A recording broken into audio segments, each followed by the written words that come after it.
Hey guys, MTGnoob here. We are on our awesome sponsor site, planeswalkerslibrary.com. We've done a bunch of spoilers. Check them all out. Now we're going to talk a little bit about green. So we'll start off with Experiment 1. 1 for a 1/1, 1 green. Human Ooze. I would not want to be an Ooze myself. He looks like Stewie from that episode of Family Guy where he got the tentacles. He is a uncommon, and he has Evolve. So whenever a creature enters the battlefield under your control, if that creature has greater power, toughness than this creature, put a 1/1 counter on it. Remove two 1/1 counters from Experiment 1, regenerate Experiment 1. I don't know how good this is going to be, but a 1/1 that grows every turn is really going to be sweet. I shouldn't say every turn, but you play bigger things and it grows, especially in green. I could see this being a good 1/1 beat stick early on. You could also take off the counters if you need to be to regenerate him and then start the process over again. So that might be good. I think it's a card that will test player skills, which is always nice. Don't see it making a big deal in Constructed. Croconaria. I wouldn't want to be this bird. 2 and a green crocodile frog. Where are these creature types coming from? For 1/3 with reach, so don't be a bird, and evolve. So basically, this is probably going to be a giant spider before you know it, and we all know that giant spider is really a great card for one casting cost cheaper. So I like this guy a lot. I think he eats up birds for lunch, and I think you'll probably be able to grow him to a 2/4 very easily, possibly a 3/5, and at that point he's just paying for himself. A 3/5 for a 3 you wouldn't scoff at if you had to do a little work for it.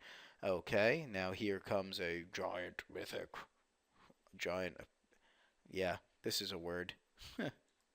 Idiphage. I'm going to go with, that's my final answer. It's probably wrong. It's a mythic insect for 7. 7 and double green for a 7/7. So they're trying the whole, oh, I got so many 7s. It's lucky 7s over here. You got to trample.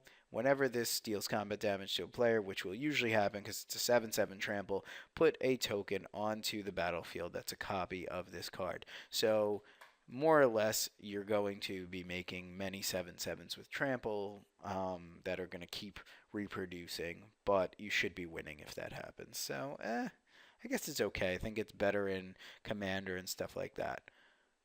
Okay, I will be talking about the Gyre Sage now. 1/2 rare. It's an elf druid for 2 casting cost, 1 and a green.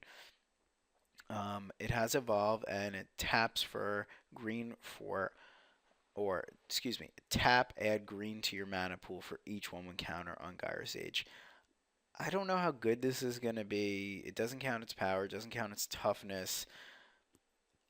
It has potential to do things, but I don't think it does things really well in elves. Like you might play, an Elvis Archdruid and make it 2/3, and then, you know, okay, so you're adding an extra 1 mana. Uh, I'm not really sold on this. If you think you can break this card, let me know in the comments section. Tell me how it's really good. The verdict's out on the not in on this one, I should say. Verdict's still out.